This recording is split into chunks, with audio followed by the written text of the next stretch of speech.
올해가 유엔 창설 80주년이 되는 해입니다. 뜻깊은 해입니다. 그런 만큼 이번 유엔 총회의 논의 과제 그리고 특징 같은 것도 있을 것 같은데 어떻습니까? 예, 유엔이 이제 창설 80주년을 맞았는데 사실은 집단 안전 보장을 기초로 출발한 유엔이 그동안 국제사회에서 굉장히 중요한 역할들을 많이 했어요. 국제 평화, 국제 협력을 이어나가는 중심적인 최대의 이 국제 조직으로서의 역할을 감당을 했는데 요 몇 년 사이에 좀 어려움을 겪고 있습니다. 그러니까 사실은 유엔 안전보장이사회, 유엔 안보리에 러시아와 중국이 사실 상임이사국이거든요.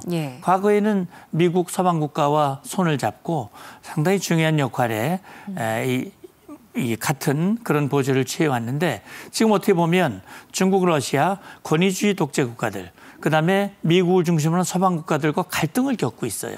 그러다 보니까 이게 잘 원만하게 잘 안 되는 그런 부분들이 있습니다. 그러다 보니까 국제적인 분쟁 문제가 있습니다. 우크라이나 전쟁, 그다음에 중동 분쟁, 특히 이스라엘 하마스 간의 분쟁 이런 것들로 인해서 상당히 조금 어려운 분위기입니다. 그런데 유엔이 말이죠.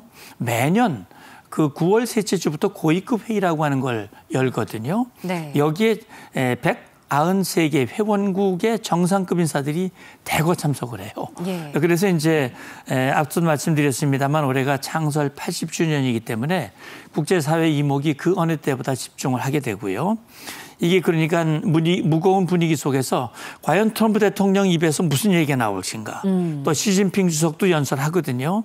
그리고 분쟁 당사자인 우크라이나 젤렌스키 대통령이라든지 뭐 여러 정상들이 다 연설을 하게 돼 있어요. 그래서 이번 회의에서 과연 이 팔레스타인 문제 어떻게 해결할 것인가, 우크라이나 분쟁 문제 어떻게 해결될 것인가 이런 문제들이 아마 중요한 논의 과제가 될 것이고 이게 이제 관심 의제가 될 것 같습니다. 이런 논의들을 다룰 주요 일정도 한번 짚어보도록 하겠습니다. 23일부터 일주일간 열리게 되는데 눈여겨볼 만한 일정 어떤 게 있습니까? 우선 23일 첫날이죠. 첫날 테이프를 끊는 대통령 브라질 대통령이에요. 브라질 대통령이 첫 기조연설을 하고 기조연설은요 한 15분 정도 합니다. 그런데 브라질 대통령에 이어서 트럼프 대통령이 연설하게 돼 있어요. 트럼프 대통령은 뭐 사실 이제 국내에서 이제 하는 것이니까. 그래서 그 23일 트럼프 대통령 뒤에 이어서 이제 이 대통령도 23일 날 기조연설을 할 예정이고요. 그 다음에 보면 24일 날 젤렌스키 우크라이나 대통령이 이 기조연설을 하게 되고 사실 앞서도 잠깐 나왔습니다만 이 대통령이 유엔 안보리에서 공개 토의를 주재하는 그런 자리가 마련되어 있습니다. 25일에는요. 아바스 팔레스타인 자치정부 수반이 기조연설하게 돼 있는데 화상으로 합니다. 미국이 비자를 내주지는 않아가지고 화상으로 하도록 돼 있고 26일은 역시 중동 분쟁에 아주 중심 역할을 하고 있는 베냐민 네타냐후 이스라엘 총리가 기조연설을 하고요. 그다음에 이제 시진핑 중국 국가 주석 이시바 시게루 일본 총리가 기조연설하도록 돼 있고 27일에는 러시아 이제 푸틴 대통령이 나서는 건 아니고 라브로프 외무장관이 기조연설을 하도록 돼 있습니다. 마지막 29일에는요.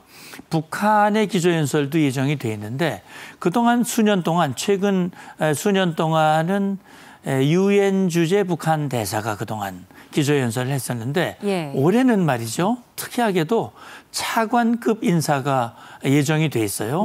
누가 나올지는 나중에 또 말씀을 드리도록 하겠습니다.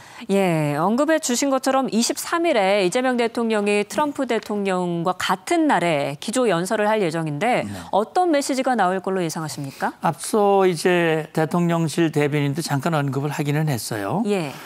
지금 아마 이 대통령은 첫 번째 세션의 7번째 순서로 한 15분 정도 진행을 하도록 되어 있는데 우리 국민들께서도 잘 아시다시피 우리가 지난 연말부터 민주주의 위기를 겪었죠. 그래서 이 위기들을 어떻게 우리 대한민국이 잘 극복했는지 회복을 했는지 사실 미국도 그렇고 민주주의 서방 선진국들이 그렇게 봅니다. 대한민국 민주주의 회복력이 대단하다. 이렇게 얘기를 하고 있는데 이걸 어떻게 극복을 해왔는지에 대해서 공유를 하게 될 것이고 사실 그런 위기 속에서 우리가 정상 외교, 이게 외교 공백 상태가 이어졌잖아요. 이게 이제 정상 외교를 다시 복원하고 지금 정상의 자리를 찾아가고 있는데 이 과정들도 아마 얘기를 할 겁니다. 그리고 지금 우리 한반도는 세계 유일의 분단 국가입니다. 그리고 북한 핵 문제 또 주변국의 여러 가지 잠재 위협들이 있기 때문에 이런 상황 속에서 우리 대한민국은 글로벌 현안에 대해서 어떤 정책과 비전과 기조를 가지고 있는지 이런 걸 아마 얘기를 할 거예요. 그러면서 국제사회의 적극적인 지지와 협력을 요청할 것이라고 생각을 합니다. 그리고 이제 한반도 평화를 어떻게 이끌어 갈 것인지 대통령의 어떤 생각, 우리 정부의 이 방향들을 충분히 설명하고 국제사회의 지지를 확보하는 데 노력할 거로 봅니다.